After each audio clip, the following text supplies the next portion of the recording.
Hey, everybody, welcome back. Episode 2, coming at you. John and Vee here with Movies You Missed podcast. How's it going, Vee? It's great. So excited to be back with you again. I really enjoyed recording that first episode with you, and I'm just stoked to bring so many movies to people, and that was great last week. So ready for the next one. Oh, indeed. Last week was a lot of fun. A lot of fun. And a learning experience for both of us, so that was fun as well. And I think today's going to be pretty good because we have some ass-kicking films to discuss today. I'm actually very excited to hear a lot of Atomic Blonde info that I don't know. So do you want to jump into your movie? Yeah, sure, and great descriptor. Yeah. It's certainly going to be an ass-kicking episode. That is the theme of this episode. And Yes. as he said, it's a learning experience, so thank you so much for sticking with us, and please feel free to send us some feedback on how we're doing. This is we learn as we're going, but also having a great time doing it. So we're going to keep up with it. We hope you stick with us. Yes, indeed. Thank you for coming back. Yeah, all right. So as you alluded to, the movie I picked this week is called Atomic Blonde. That movie is from 2017. It is I would say an action spy thriller. Does that sound like a good descriptor to you? Fully, yeah. Okay, great. And so Very spy, very action, very thriller. Yeah, exactly. And so what this movie is about is it's the end of the Cold War and the Berlin Wall. It is 1989 and November in Berlin. The wall is days away from being torn down, and a spy from Britain is being sent into Berlin to recover a list of agents with all of their info, and it's very, very dangerous if it got into the wrong hands, especially the KGB. And so this spy, played by Charlize Theron, is sent into Berlin, and chaos then ensues. Oh, does it ever? Oh. This movie, and one of the reasons I picked this movie actually this week is because it's so far and away different from the movie I picked last week. Oh, hell yeah, it is. I think the one thing it has in common is that it too has a totally awesome soundtrack. Oh, hell yes, it does. The soundtrack is awesome. It is all 80s hits. It's got some Eurythmics in it. It's got some, funny enough, I think it's got David Bowie in it again. Apparently I'm on a Bowie kick. But yeah, fantastic soundtrack, and everything about this movie is gritty. So the coloring, the costumes, which are awesome, by the way. And so yeah, it's an action spy thriller. I chose this life, and someday it's going to get me killed.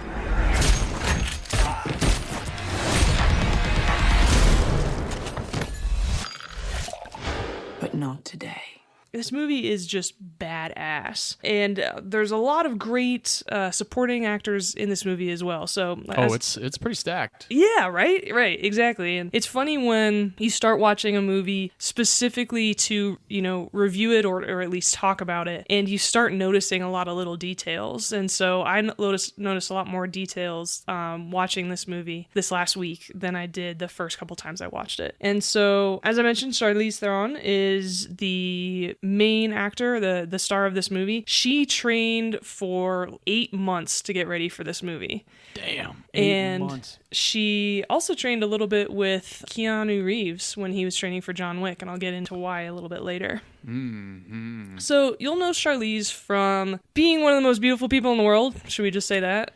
We definitely can. Yes, we can start there. She's actually really awesome. She's in the recent Mad Max film. She was in Snow White and the Huntsman, the one with Kristen Stewart and Chris Hemsworth. She was in The Italian Job, great film with Mark Wahlberg, and also The Devil's Advocate with Keanu Reeves, funny enough. Oh, wow, that's right. I forgot about that. She was in Devil's Advocate. Yeah. That movie's intense. She's also in That Thing You Do.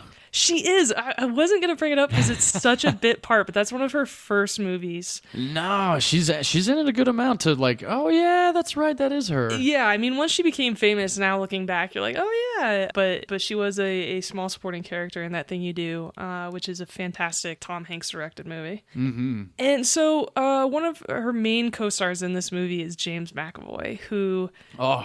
So good. It's so funny. When the very first Chronicles of Narnia film came out, I immediately took interest in James McAvoy. He had this presence on screen, and it happens sometimes where this actor is, new to the scene or new to the industry, I should say. It's one of their first credits, and they just have this scene presence that grabs your attention. You're like, wow, this person's really good at what they're doing. This person is very good at acting and being in this movie and having some charisma that kind of catches your attention. And I immediately thought of that when I saw James McAvoy in Narnia. He was like this half goat guy. It was really funny. But That's right. Yeah, he played Mr. Tumless. What is it? Mr. Tumnus when they go through the wardrobe. Exactly. That's right. I did not. That's funny because that movie, I think, might have come out before. It definitely did come out before The Last King of Scotland, because the first movie that I saw James McAvoy in where I took notice was The Last King of Scotland with Forrest Whitaker. Yes. That was a brutal movie. Yes, very, very important story to be told, but very hard to watch. Very, very hard to watch. But yeah, moving on with. But James McAvoy, just about anything I've ever seen him in is just killer. Like, yeah. I mean, not just the movie, but he himself is like, holy shit, man. Yes, I do think he's very talented. He is the new Professor Xavier in the new X-Men films. He is in a movie called Split, which is an M. Night Shyamalan movie, which by and large, those are hit and miss. But he is incredible. He has something like 27 different characters that he plays because he's a multiple personality. And was it 27 in Split? Something like that, yeah. It was a bunch, wow. And they are all distinct personalities. And the fact that he does that with enough nuance to make it so it's not silly is very, very impressive. And then, of course, he was also in Atonement. Feel free to watch it if you ever want your heart ripped out and torn to shreds. I never saw Atonement, actually. Oh, if you ever want to get super depressed, go ahead and watch that movie. Yeah, every now and then I don't mind getting that way. It's very good. Watching a film. It's very I've good. heard it's great. Yeah, I've heard. It has Keira Knightley in it, and it's so funny because, my sister Amber, she had read that this movie was really good when it was in theaters, and so my dad and I were in town, and so we all went to see it, and she was like, yeah, it's supposed to be a really good movie. It's starting to get some Oscar buzz. I'm like, okay, great. And it's like this war movie, and it's a love story, okay. And we watch it, and it's one of those few movies that after the movie's done, you just can't say anything. You're just silent because you're so gutted. Oh, yeah. and so that's how it was with Atonement. It's a fantastic movie, but one of those films that you're not going to watch more than a couple times because it's just too hard to do it. Interesting. All right. Yeah, I should check that out. I've heard that it's gorgeous and like cinematography is fantastic in it. And absolutely gorgeous. Absolutely the acting is really good. Mm-hmm. I should add it to the list. I really should. Definitely. Highly recommend you watch it at least once. That's true. Okay. Yeah. Adding it now. Yeah, and then John Goodman, who I think is so cool. Oh, yeah. He's famous for The Roseanne Show, but most recently, he's in this new HBO show called The Righteous Gemstones. Oh, yeah. So good. Oh, my gosh. It's a satire on an evangelical megachurch family, and Danny McBride wrote and directs most of it, but he created the show. And then Adam Devine from Pitch Perfect's in it, too. And, oh, my gosh, I like to joke that it's similar to Succession, just with God in it. I haven't seen Succession, but I have watched Righteous Gemstones, and I really enjoyed season 1. And we actually have yet to start season 2. And I know I think it's all out on HBO Max now. Mm-hmm. So yep, yeah. We can watch it all. 2 seasons of 10 episodes. Highly recommend. He's great in it. And then the funny thing is that rewatching Atomic Blonde now, I hadn't seen it in say, I don't know, 2 years or so. Oh wow! So then I rewatched it last week, and I was like, holy shit. That's Bill Skarsgård. I now know who that is. Right. Yes, I picked up on that one too. Now. Yeah, that was a cool little addition to have in Atomic Blonde for sure. I was like, oh my gosh, it's Pennywise. Yeah, so he's Pennywise in the new It movie, and from one of the coolest families in Hollywood. His brother Alexander Skarsgård is very famous for Big Little Lies, True Blood, being very tall, very Nordic. He's actually in a movie called The Northman soon. Oh yes, very excited to see that movie soon. His dad Stellan Skarsgård has been in a ton of stuff. He's very recognizable in the industry. And then I love that they have this so they have another brother who is not an actor, and his tweets are hilarious. He talks so much shit, and he's like, "No, I'm not famous." Oh wow. And people ask like, "Whoa, what's it like to have a really famous family?" He's like, "Well, they're just jackasses to me. They're not really that big of a deal." And oh my gosh, he has such great deadpan humor and stuff. So he's very fun to follow on Twitter. But yeah, just a random thing about the Skarsgård family. And then the last couple people I cover, well, Toby Jones. I think Toby Jones is a really cool actor. He is very famous for, more recently, the Captain America movie when he was helping the Red Skull, played by Hugo Weaving. So Toby Jones has been in a bunch of things. He's also in the Hunger Games. He is the co-host of the Hunger Games with Stanley Tucci. Huh. Yeah. I didn't know that. Yeah, very recognizable guy, but not super famous, so he's one of those people where you'd be like, "Oh yeah, I've seen him in things." Well, those are the things you've seen him in. Like I said, this has an amazing soundtrack. I think the movie's really well put together. Just the title cards, where it's spray paint, super cool, very neon. The coloring's great. And then this movie is actually based on a graphic novel that came out in 2012. So this graphic novel is called The Coldest City, and so that is where this story comes from. And it was turned into a movie by David Leitch, who, I love this guy's story. He's a stuntman and a stunt coordinator who turned into a director. Mm-hmm. He's really famous for directing Deadpool 2, Hobbs and Shaw, one of the Fast and Furious spin-off movies. Oh, yeah. He was also the co-director on John Wick, which is where Keanu and Charlize got together because they trained together. Keanu was training for John Wick. She was training for this movie. They were kind of both under the direction of David Leitch, and so that's how they got together and started training together. And apparently they became friends, which was really cool. And so, this movie is very, very fun, but also very, very brutal. I mean, and one of the things that I really like about this movie, and actually a commonality in other action movies that I enjoy, is it's very realistic. She bleeds a lot. She gets busted up in fights. And so similar, and it's funny, I brought him up last week, but Tom Cruise movies, the running joke in Tom Cruise movies, especially Mission Impossible, is that he never bleeds. He's never injured, ever. And so I really like this movie. I didn't notice that. Oh, yeah. In Mission Impossible movies, I got to look closer. And so, she'll get in a fight and she's busted up. Like, she's in an ice bath, and you can just, it's funny because last week you were talking about how one of the movies you made, you wanted it to look bruised. Like, she's bruised the whole movie. Oh, yeah. I remember one of the things about Atomic Blonde that I talked to a actress friend of mine about was the fact that Charlize Theron always sounded like she was in actual pain in the sequences of this movie, and I always really admired that because certain movies, they're just, they get right up and almost walk away with a light limp, but she's getting up or not getting up and then like using her like strength to get up and then fall on somebody else. So it's like I really like that. And yeah, the bruised aspect of it, she's, especially after that entire stairwell sequence that just like makes me continually scream every time I watch the movie. It's just so badass.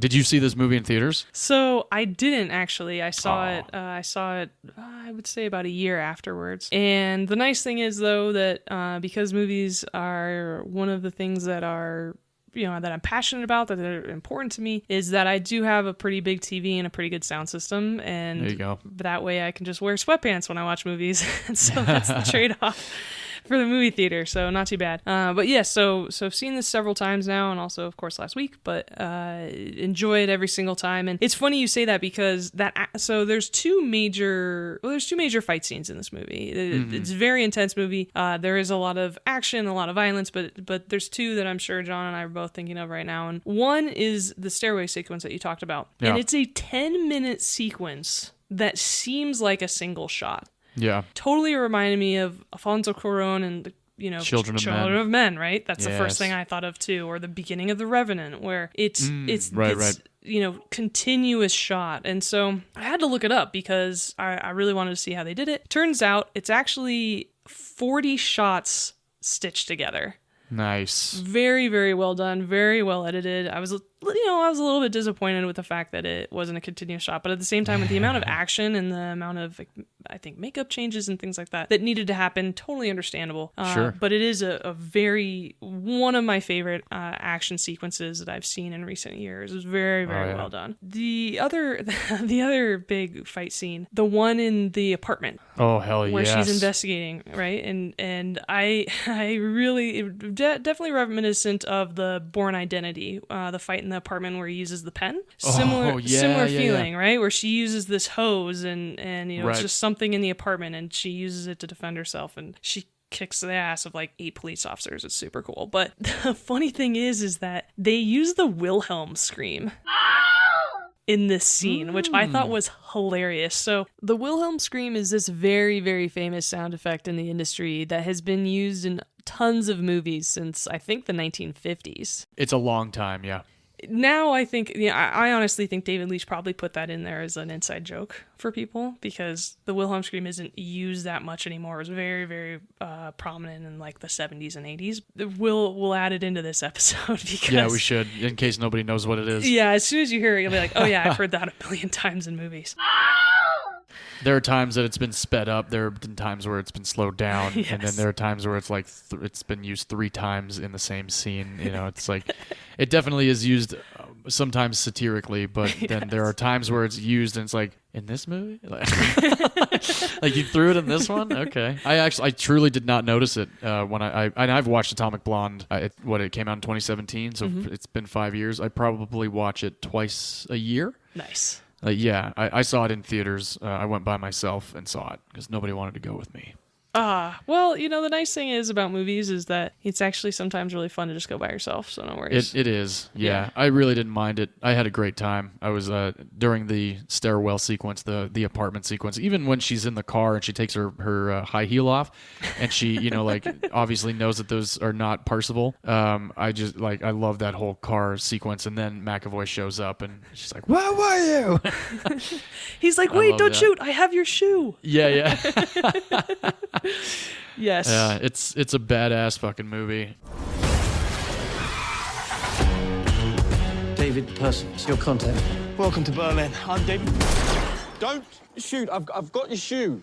Like you said, the supporting cast is great. The soundtrack is awesome. The fluorescence of it all is really great, and the backdrop of East and West Berlin is very fascinating because I was in Berlin several years ago and saw several pieces of the Berlin Wall placed all over the city, just as memorial, and it was just interesting to see pieces of it, and then all these years later see this movie and be like, oh yeah, I've seen pieces of that.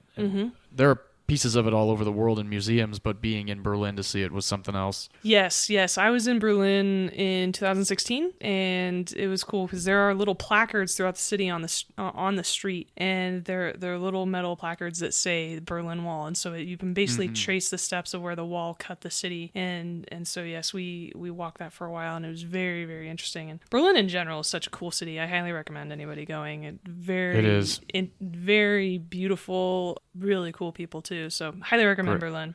Great beer as well. Now that it's a united city, at least, right?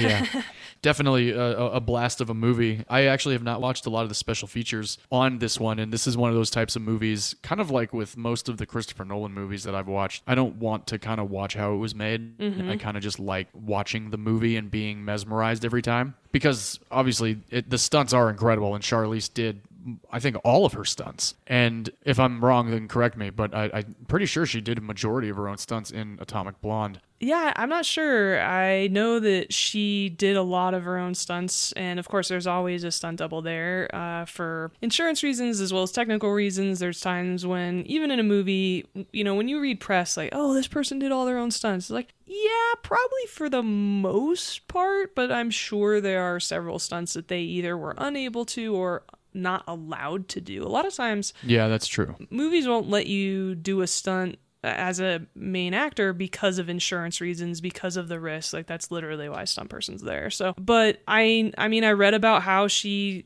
took a tumble down the stairs in that shot, and so I did read a little bit about a reference to she did have a stunt double, and one of them did the jump out of the window. Okay. The stunt double did that one. And so, yeah, I mean, the nice thing is that there's always a professional there to help out when they need to. But it's always cool to see actors really pushing themselves and taking those physical risks when they are comfortable. So it really does translate on screen because you can see like, oh yeah, that's her face. She's really doing this. Right. Yeah. And so one of the things I took from this movie though is that I could never be a spy ever. Oh, ever. right. I can barely play poker without giving things away with my facial expressions. And so the amount of lies upon lies in this movie and unreliable narrators and things like that, the whole movie, I'm like, wow, I would die in 2 seconds. People would I feel that way. absolutely uncover me as a spy. I know poker face for me is, I don't think it's the greatest. I've played poker a few times, but I haven't won. I guess I definitely don't have the greatest poker face, but I'm with you on that. Most spy movies that I watch, I'm like, there's no way. Yeah. No way. Mm-mm. I also couldn't keep my story straight. That would be the other thing, yeah. Yeah. Which is interesting because, even in Atomic Blonde, like there's discussion of double agents and then you find out certain things throughout the movie and which one do they believe, I guess, because they're telling so many different versions of what they're telling everybody, if that makes sense. Does that make sense? Yeah, absolutely. Okay. And one of the quotes in this movie is problem with spies is that they've lost the ability to tell the difference between a truth and a lie. And the response is, oh no, they can tell, they just choose to ignore it. Okay. Yeah, I couldn't be a spy. Definitely not. TLDR. No way. Yeah, and so one thing that I had a little bit trouble with this movie is I really can't stand in movies when either two main characters or two main plot points use very similar names. So like the names start with the same first letter, right? And so in this movie, there is Spyglass and there is Satchel. Why did you have to pick them as both S names? You could have easily changed the name of this. And so that is something that I definitely recommend people pay attention to this movie. It is a spy thriller, which means there's a ton of facts being thrown around. There's a ton of names being thrown around. It's very interconnected and you really need to be able to pay attention. But if you do, the ending is super fun and very satisfying. I highly recommend it. And, a lot of people thought this was because this was at a $30 million budget in 2017 and it made over $100 million worldwide. It did not bad. Well. Yeah, it did really well. And so, it came out in July. It was against Dunkirk, which did really well. It was a Christopher Nolan movie. And so it came out to pretty good ratings. It did all right in theaters and about half of its gross was domestic, so that's pretty good. And the funny thing is, about researching for this episode, I actually stumbled upon the fact that there is a sequel in development. Is there? Yeah, and so it took Charlize about 5 years of working to get this film into production. Really? Yeah, she worked pretty hard on this. It was kind of a pet project for her. She and David Leitch are both really excited and attached to the sequel, and it's been kicked around a couple times since 2018. Obviously, the pandemic kind of slowed everything down, including these talks. But the funny thing is now Netflix is talking about producing it. So we'll see. Well, Charlize did the old guard with Netflix. Exactly. So, John has mixed feelings about Netflix, apparently. I have major mixed feelings about Netflix, but we can get into that later. All right, sounds good. We'll put a pin in that. But yeah, so basically at the end of the day, what I'll say is please go watch this movie. It is fantastic. Everything comes together really well. Again, as everybody is starting to learn, that is something I really like, is when everything comes together in a movie with the costumes and the acting and the story and the music. And it just makes you feel like you're this tough as nails badass who's also been invited to the cool kids table while watching this movie. Definitely. Yeah, it's a blast. I really enjoy it. And so if you want to watch this movie, you can absolutely rent it from Amazon Prime. It is $3.99 right now. And if you're like John, you could watch it on DVD because that's how he watches movies. Yes, indeed. I like the physicality of having it. My wife doesn't mind doing the download on iTunes for a movie, but I like to have the case and the booklet inside and the disc and whatnot. I'm a little strange that way. Nah, you're just nostalgic and like that authentic movie experience. Yeah, that's a good way to put it. I'd have a little bit of judgment for you if you insisted on VHS purely for quality reasons, but no, I respect your DVD choice of viewing. Yeah, I like it. The 4Ks I've been collecting as well. well. Or I'm only doing certain movies in 4K. I'm not doing all of them, but I'm definitely enjoying that resolution in my 4K TV for sure. Awesome.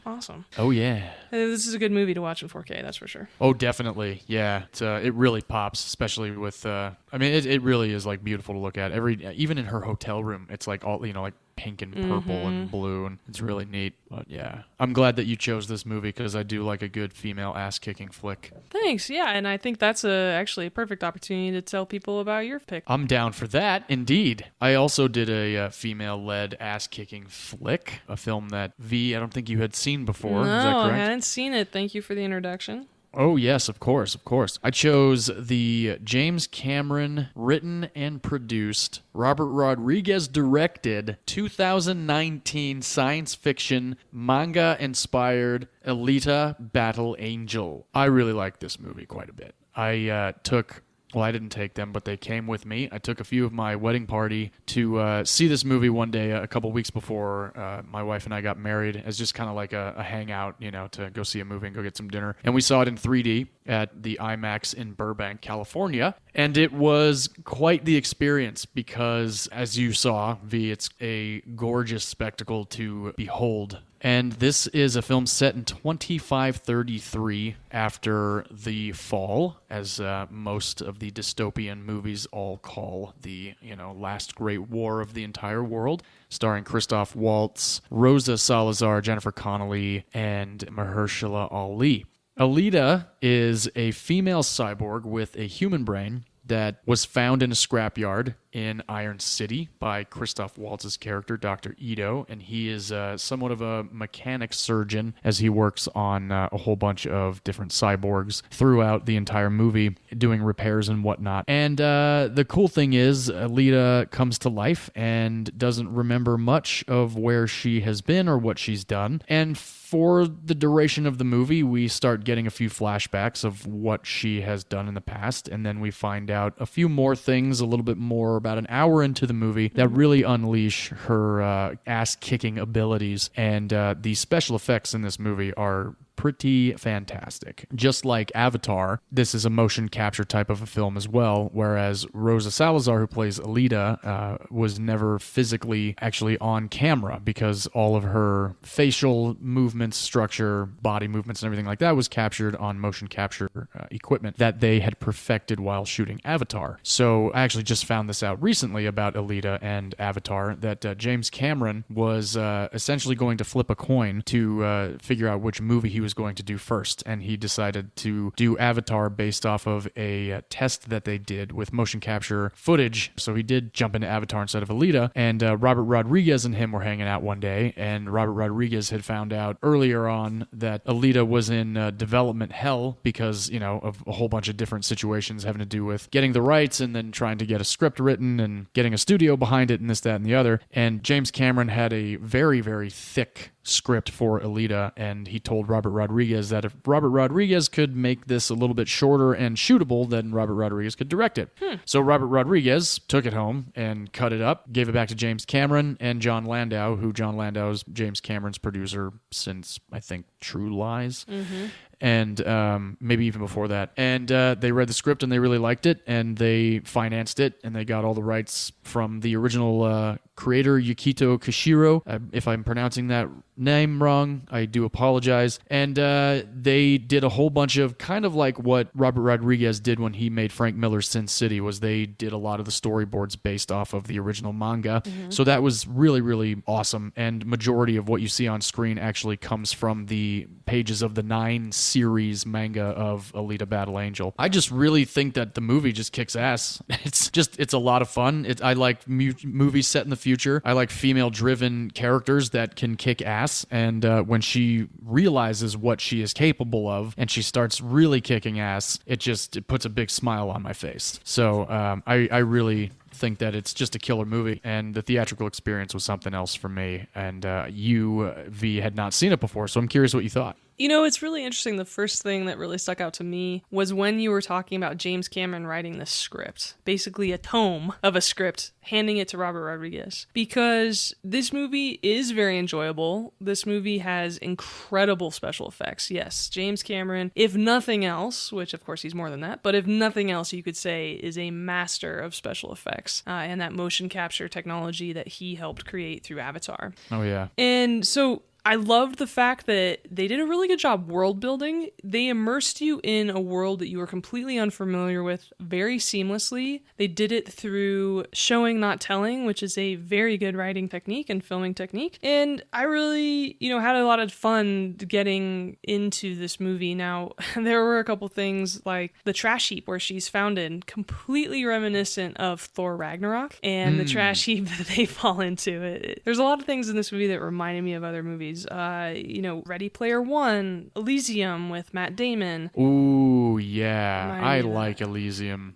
And then also even like Rollerball and Speed Racer. There's a lot of films and storylines came up for me when watching this movie. So that being said, I think this movie was in desperate need of a script editor. And so you giving that backstory about James Cameron writing it actually makes a lot of sense because I feel like this is two separate movies in one. There is her being discovered and fighting the man, basically. And then there's this whole motorball plot line that could have completely been cut out of this movie and they could have just made it a, revolutionary hero who's fighting against the big city in the sky. And that could have been really interesting. And they could have definitely filled in a lot of gaps about like how she came into the trash heap and him finding her and explain a lot of this backstory that I think is really missing. And so in reality, while the film is enjoyable, I'm glad I did watch it. I think there really, really was a missed opportunity here where there's just an abundance of plots and too much going on. And if they would have streamlined it a little more,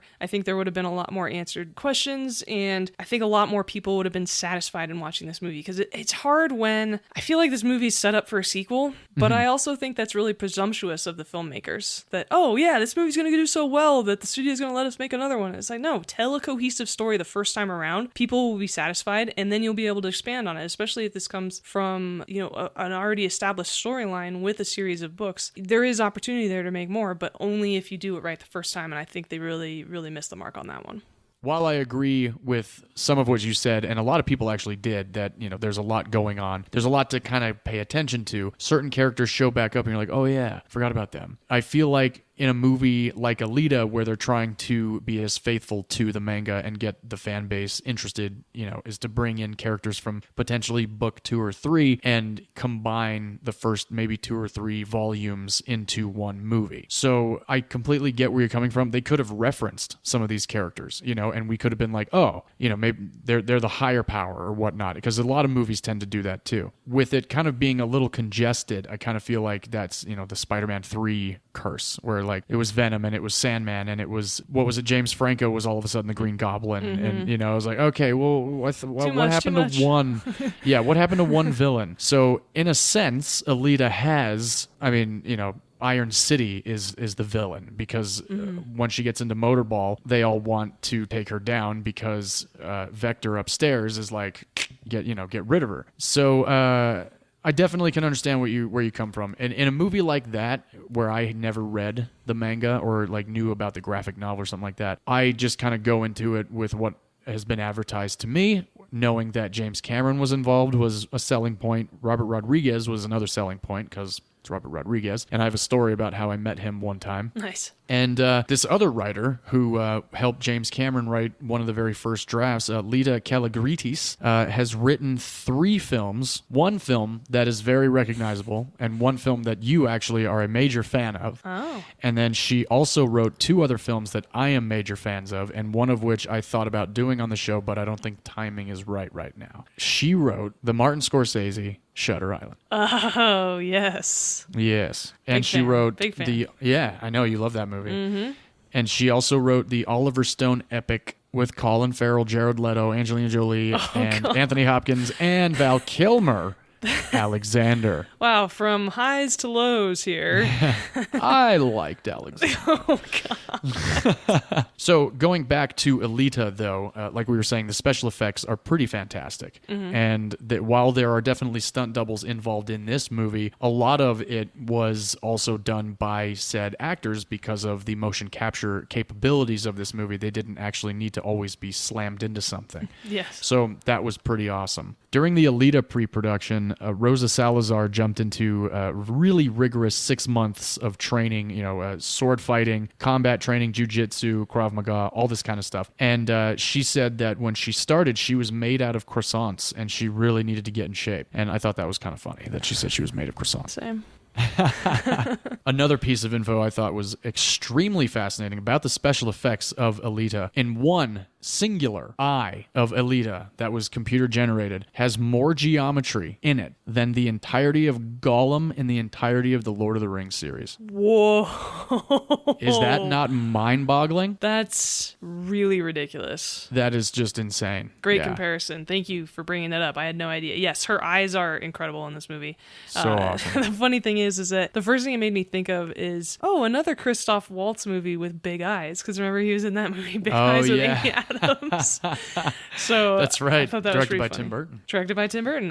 But yeah, if not, like I said before, if nothing else, the CGI in this movie is exceptional. Oh, yeah. Very, very well done. I really enjoyed how they built the city. Felt very organic. It's really hard to do for either sci-fi cities or cities in the future to make it feel like, okay, this could be real, and really enjoyed that world building. And the other thing I really loved about this movie actually was the motorcycle that Hugo rode. Oh, yeah. Gotta love anytime there's a motorcycle in a movie.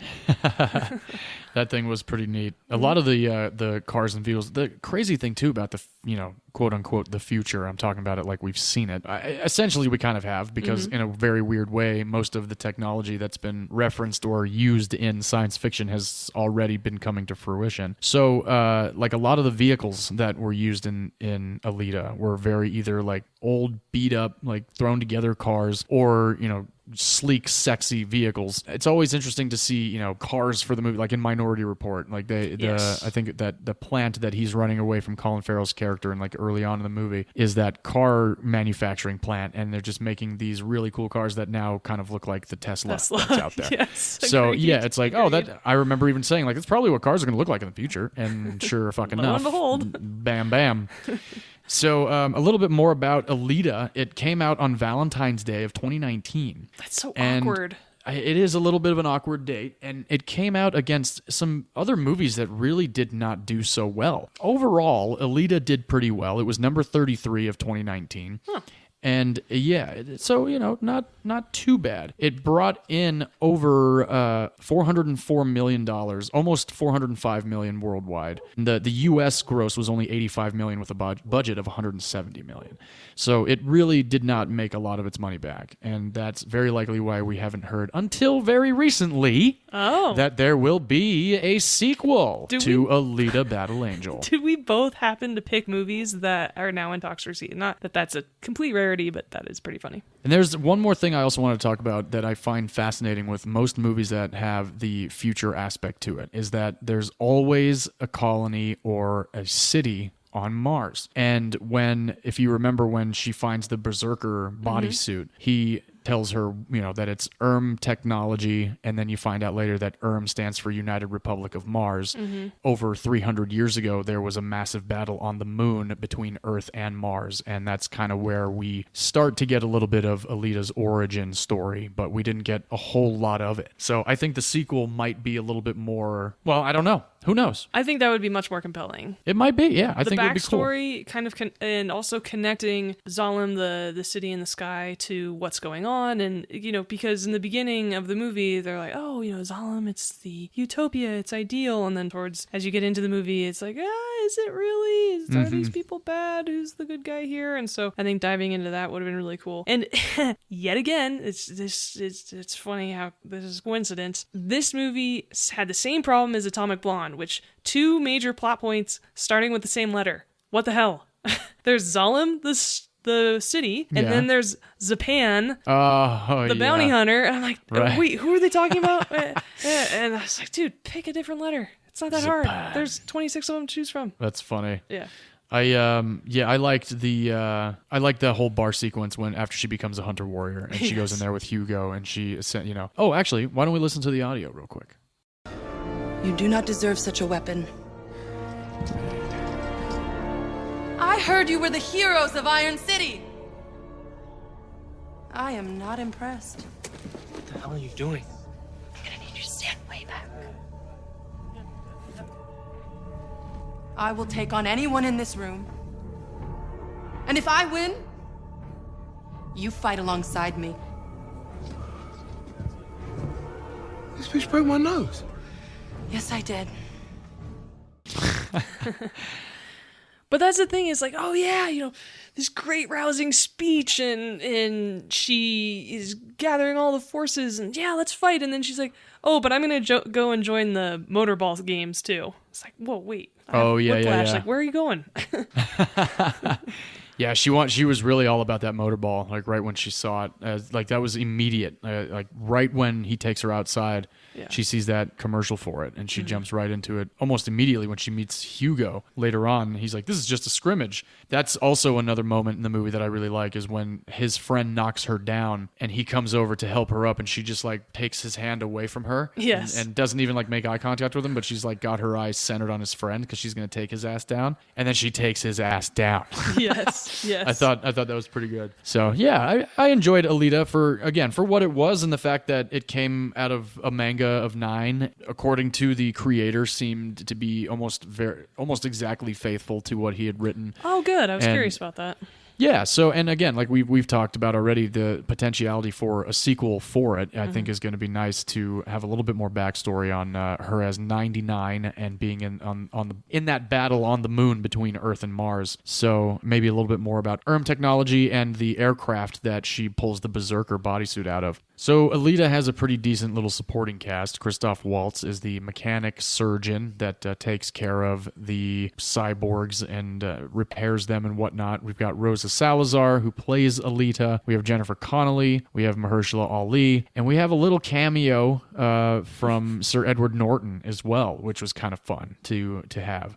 Other than that, though, majority of the cast is fairly new. The guy that plays Zapan has been around a few times, though. I've seen him in several things. I just don't remember his name, unfortunately. Ed Skrein. I love that guy. So he is famous for being the bad guy in Deadpool, also known as Francis. There we go. So good in Deadpool. He's fantastic in Deadpool. It was super fun.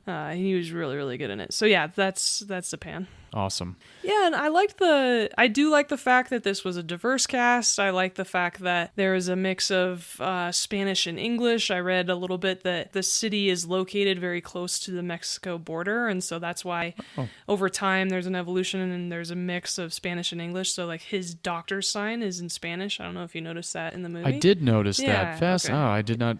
Huh. Yeah. So That's I thought that was cool. cool. Yeah, and then I love Jennifer Connelly. I think she's so cool. I've loved her ever since Labyrinth came out. Oh yeah. Oh my God! Again with David Bowie. What the hell? Yeah. You got. I'm coming Story to of this the Bee. realization that I'm a huge David Bowie fan. So apparently he's Nothing gonna come wrong up with a that lot. at all. No embarrassment. He's amazing. The Labyrinth, fantastic movie. It's one of my all-time faves. She's also in A Beautiful Mind, Requiem for a Dream. We talked about that a little bit last week. We did. And then of course in A Beautiful Mind, she meets her husband Paul Bettany. Paul Bettany that's is right. Vision in all the Marvel movies, which is funny because she is also the voice in Spider-Man's suit in his Mecha Spider suit in the new Tom Holland Spider-Man movies. So they're both. Is she really? Yeah, so they're both Oh, in the wow. Marvel universe now, and they've been married for about 20 years now, which is a huge feat in Hollywood. So congrats to you that guys. is.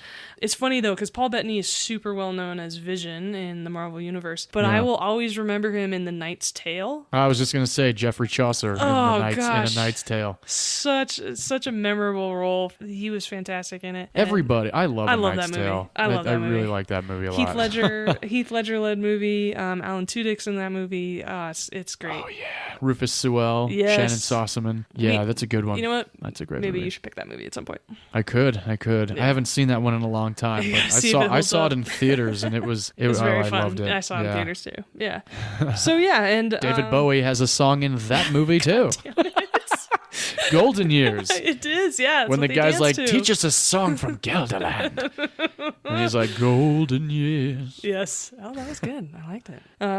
Yeah. So apparently this is a David Bowie podcast. Yes, it is.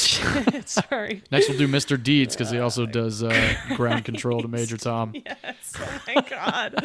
All right. We're going to note the first episode that I don't mention David Bowie in it, apparently. We're going to have to, definitely. Apparently. Good Lord. But yeah, and then there's, so there's, like you said, there's some younger cast, there's up and coming, Lana Condor, who's in To All the Boys series on Netflix, and also she's in X-Men Apocalypse as Jubilee. Oh, okay. Oh, she's the one.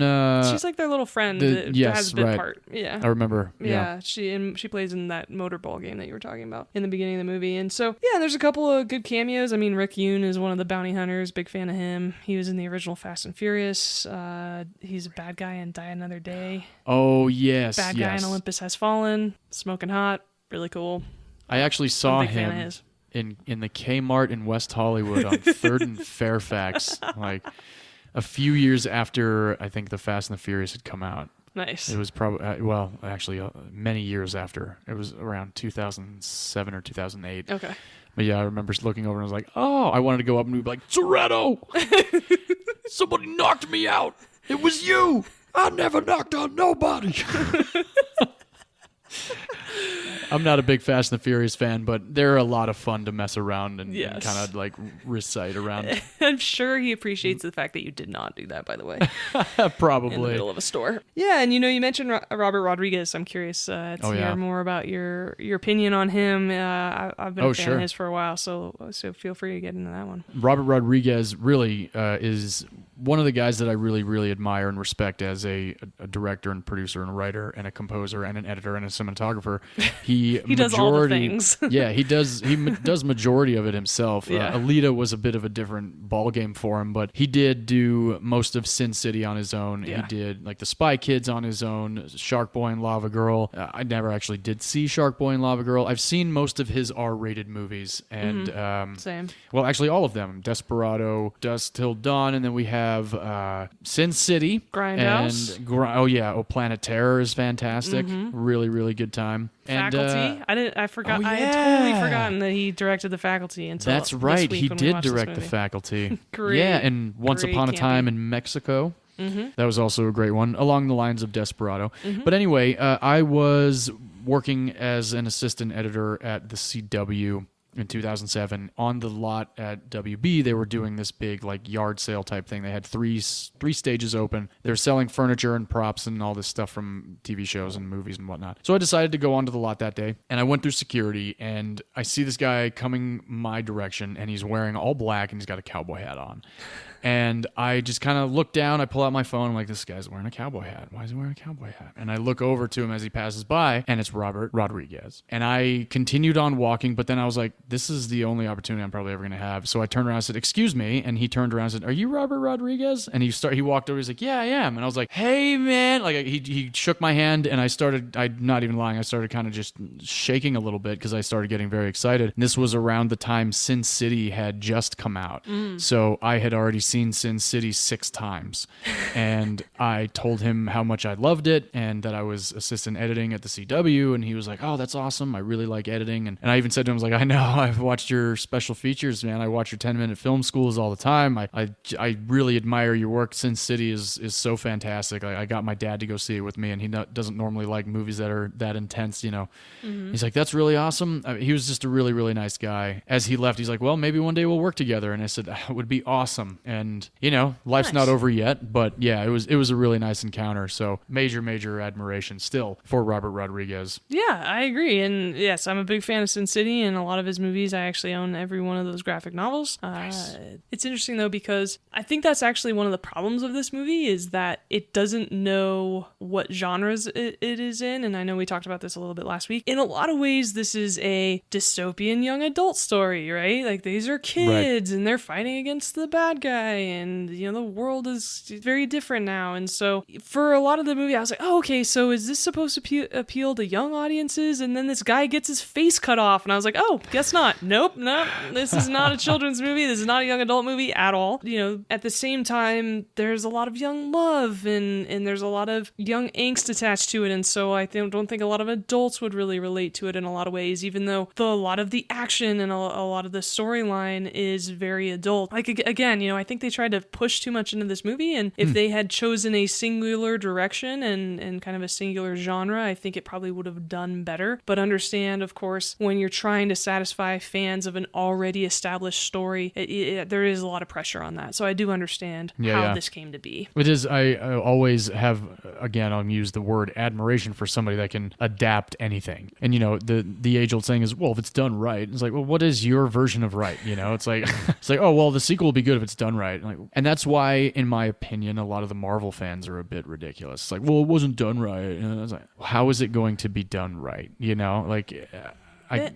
have to. Do you really want to see the comic book on the screen? Which, of course, was Sin City. Yes. Sin City was from page to screen, like almost identical, which was fucking awesome. And I don't know, maybe a lot of people want that. Maybe they want to see their series of Spider-Man comic book come to life the way it did on the page. But I don't think I'm not really onto the Marvel thing all that much anymore like I was as a kid. But right. My question then would be, which version of Spider-Man are you talking about? Because there are so many at this point. And well, now there is, yeah. Yeah, and so... with the multiverse even. Well, not even that, but there are so many versions of Spider-Mans in comic books. Right? I mean, right? Yeah, there was a few. Been a comic for decades. There are very, very many versions of it. Same with Batman. And so, similar to our closing line of the show, film is a form of art. Art is entirely subjective. And so this quote-unquote right way to do things doesn't really hold a lot of water in a lot of ways. It's really about, were you entertained? Did you enjoy yourself?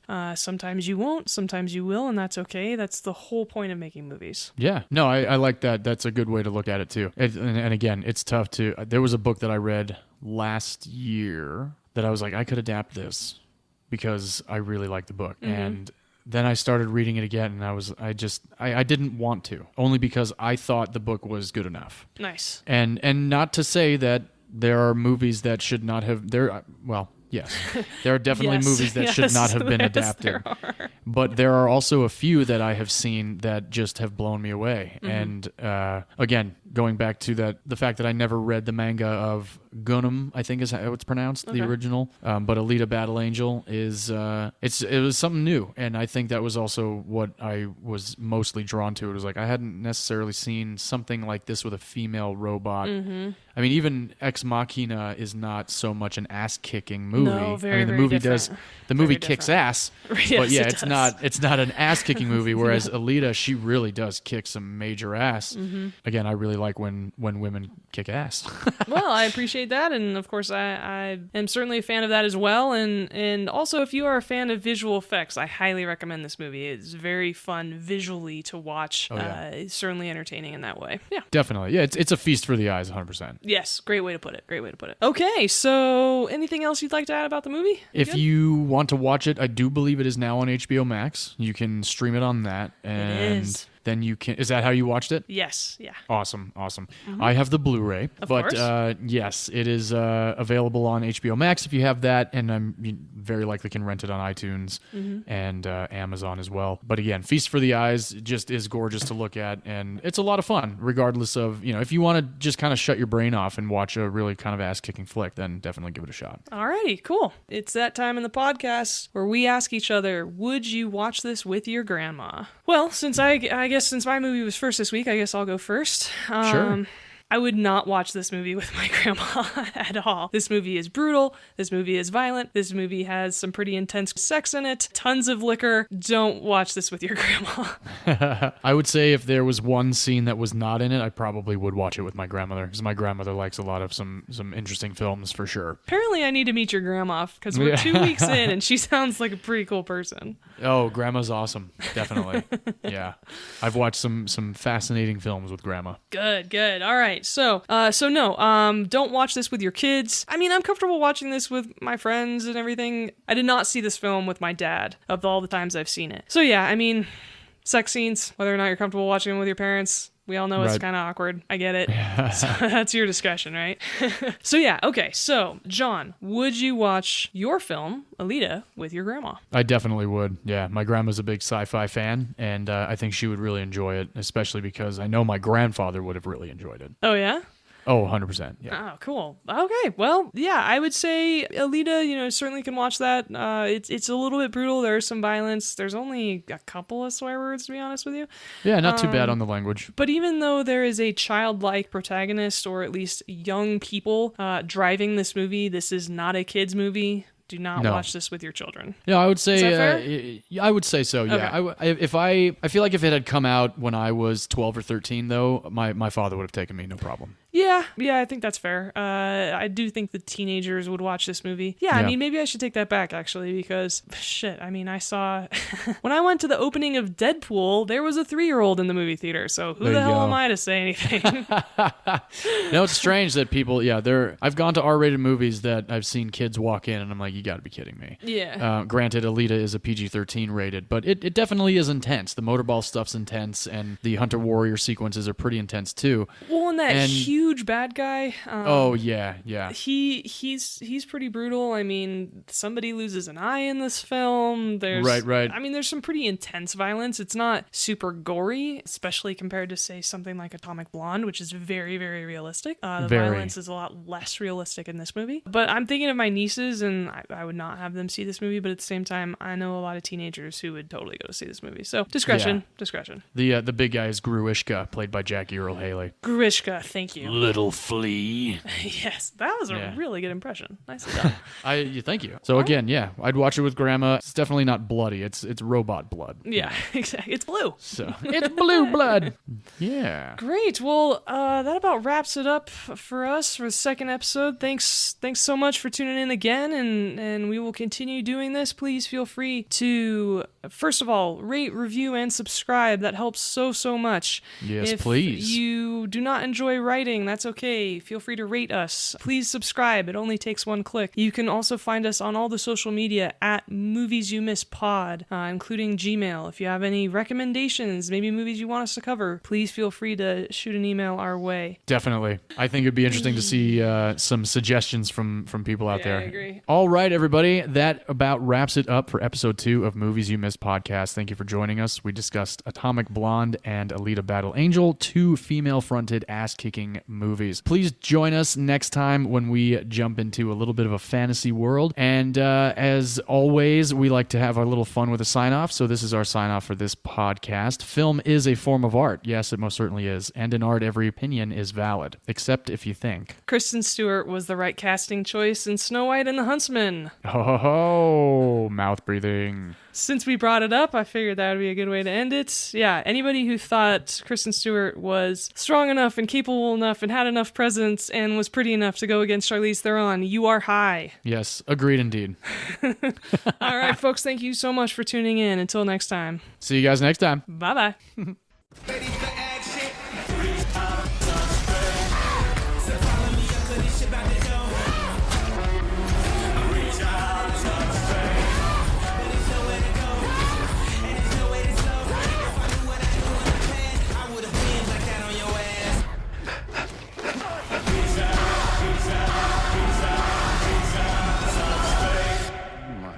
God, I think I love you. That's too bad.